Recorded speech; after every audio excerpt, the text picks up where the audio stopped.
I'm a waitress, I said, again deliberately misunderstanding him. I could feel my smile snap back into place again. My little bit of peace vanished. Red wine, he ordered, and if he was disappointed, I couldn't tell by his voice. Sure, I said. The synthetic blood should come in on the truck tomorrow. Listen, can I talk to you after work? I have a favor to ask you. Of course. I'm in your debt. And he sure didn't sound happy about it. Not a favor for me. I was getting miffed myself. For my grandmother. If you'll be up, well, I guess you will be, when I get off work at 1:30, would you very much mind meeting me at the employee door at the back of the bar? I nodded toward it, and my ponytail bounced around my shoulders. His eyes followed the movement of my hair. I'd be delighted. I didn't know if he was displaying the courtesy Gran insisted was the standard on bygone times, or if he was plain old mocking me. I resisted the temptation to stick out my tongue at him or blow a raspberry. I spun on my heel and marched back to the bar. When I brought him his wine, he tipped me 20%. Soon after that, I looked over at his table only to realize he'd vanished. I wondered if he'd keep his word. Arlene and Dawn left before I was ready to go, for one reason or another, mostly because all the napkin holders in my area proved to be half empty. As I retrieved my purse from the locked cabinet in Sam's office, where I stow it while I work, I called goodbye to my boss. I could hear him clanking around in the men's room, probably trying to fix the leaky toilet. I stepped into the ladies' room for a second to check my hair and makeup. When I stepped outside, I noticed that Sam had already switched off the customer parking lot lights. Only the security light on the electricity pole in front of his trailer illuminated the employee parking lot. To the amusement of Arlene and Dawn, Sam had put in a yard and planted a boxwood in front of his trailer, and they were constantly teasing about the neat line of his hedge. I thought it was pretty. As usual, Sam's truck was parked in front of his trailer, so my car was the only one left in the lot. I stretched, looking from side to side. No Bill. I was surprised at how disappointed I was. I had really expected him to be courteous, even if his heart, did he have one, wasn't in it. Maybe, I thought with a smile, he'd jump out of a tree or appear with a poof in front of me draped in a red-lined black cape. But nothing happened, so I trudged over to my car. I'd hoped for a surprise, but not the one I got. Mac Rattray jumped out from behind my car and in one stride got close enough to clip me in the jaw. He didn't hold back one little bit, and I went down onto the gravel like a sack of cement. I let out a yell when I went down, but the ground knocked all the air out of me and some skin off of me, and I was silent and breathless and helpless. Then I saw Denise, saw her swing back her heavy boot, had just enough warning to roll into a ball before the Rattrays began kicking me. The pain was immediate, intense, and unrelenting. I threw my arms over my face instinctively, taking the beating on my forearms, legs, and my back. I think I was sure, during the first few blows, that they'd stop and hiss warnings and curses at me and leave, but I remember the exact moment I realized that they intended to kill me. I could lie there passively and take a beating, but I would not lie there and be killed. The next time a leg came close, I lunged and grabbed it and held on for my life. I was trying to bite, trying to at least mark one of them. I wasn't even sure whose leg I had. Then from behind me I heard a growl. Oh no, they brought a dog, I thought. The growl was definitely hostile. If I'd had any leeway with my emotions, the hair would have stood up on my scalp. I took one more kick to the spine, and then the beating stopped. The last kick had done something dreadful to me.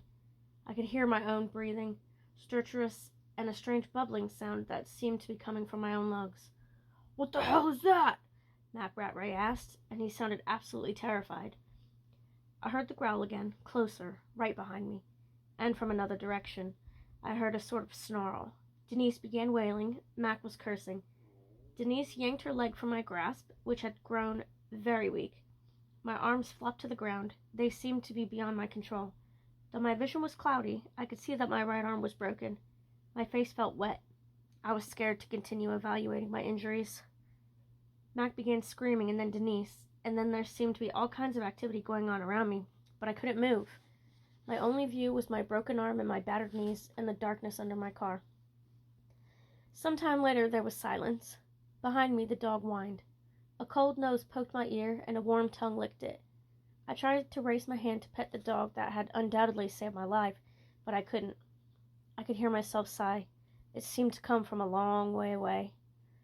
Facing the fact, I said, "I'm dying." It began to seem more and more real to me. The toads and crickets that had been making the most of the night, making noise, most of the night had fallen silent at all the activity, so my little voice came out clearly and fell into the darkness. Oddly enough, soon after that I heard two voices. Then a pair of knees covered in bloody blue jeans came into my view. The vampire Bill leaned over so I could look into his face. There was blood smeared on his mouth, and his fangs were out, glistening white against his lower lip. I tried to smile at him, but my face wasn't working right. "I'm going to pick you up," Bill said. He sounded calm. "I'll die if you do," I whispered.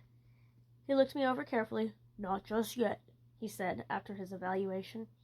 Oddly enough, this made me feel better. No telling how many injuries he'd seen in his lifetime, I figured. "This will hurt," he warned me. It was hard to imagine anything that wouldn't. His arm slid under me before I had time to get afraid. I screamed, but it was a weak effort. "Quick!" said a gruff voice urgently. "We're going back in the woods, out of sight," Bill said, cradling my body to him as if it weighed nothing.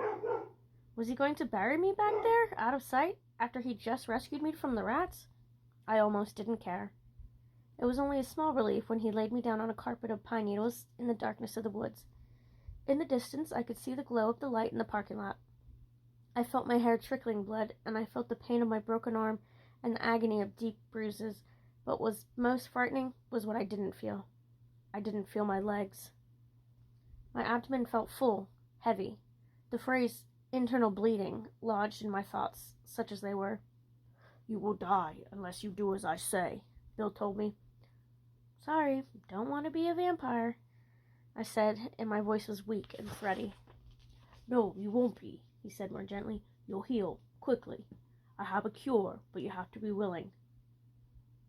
"Then trot out the cure," I whispered. "I'm going." I could feel the grayness pulling on me. In the little part of my mind that was still receiving signals from the world, I heard Bill grunt as if he'd been hurt. Then something was pressed up against my mouth. "Drink," he said. I tried to stick out my tongue. Managed. He was bleeding, squeezing to encourage the flow of blood from his wrist into my mouth. I gagged, but I wanted to live. I forced myself to swallow, and swallow again. Suddenly the blood tasted good, salty, the stuff of life. My unbroken arm rose. My hand clamped the vampire's wrist to my mouth.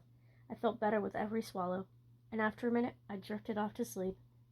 When I woke up, I was still in the woods, still lying on the ground. Someone was stretched out beside me. It was the vampire. I could see his glow. I could feel his tongue moving on my head. He was licking my head wound. I could hardly begrudge him. "Do I taste different from other people?" I asked. "Yes," he said in a thick voice. "What are you?" It was the third time he'd asked. "Third time's a charm," Gran always said. "Hey, I'm not dead," I said. I suddenly remembered I'd expected to check out for good. I wiggled my arm, the one that had been broken. It was weak, but it wasn't flopping any longer. I could feel my legs, and I wiggled them too. I breathed in and out experimentally and was pleased with the resulting mild ache. I struggled to sit up. That proved to be quite an effort, but not an impossibility. It was like my first fever-free day after I'd had pneumonia as a kid. Feeble, but blissful.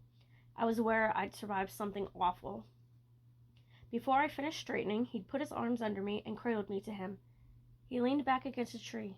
I felt very comfortable sitting on his lap, my head against his chest. "What I am is telepathic," I said. "I can hear people's thoughts." "Even mine?" He sounded merely curious. "No, that's why I like you so much," I said, floating on a sea of pinkish well-being. I couldn't seem to be bothered with camouflaging my thoughts. I felt his chest rumble as he laughed. The laugh was a little rusty. "I can't hear you at all," I blathered on, my voice dreamy. "You have no idea how peaceful that is. After a lifetime of blah, blah, blah, to hear nothing." "How do you manage going out with men? With men your age, their only thought is surely how to get into your bed." "Well, I don't manage, and frankly, at any age, I think their goal is to get a woman in bed. I don't date. Everyone thinks I'm crazy, you know, because I can't tell them the truth, which is that I'm driven crazy by all these thoughts, all these heads.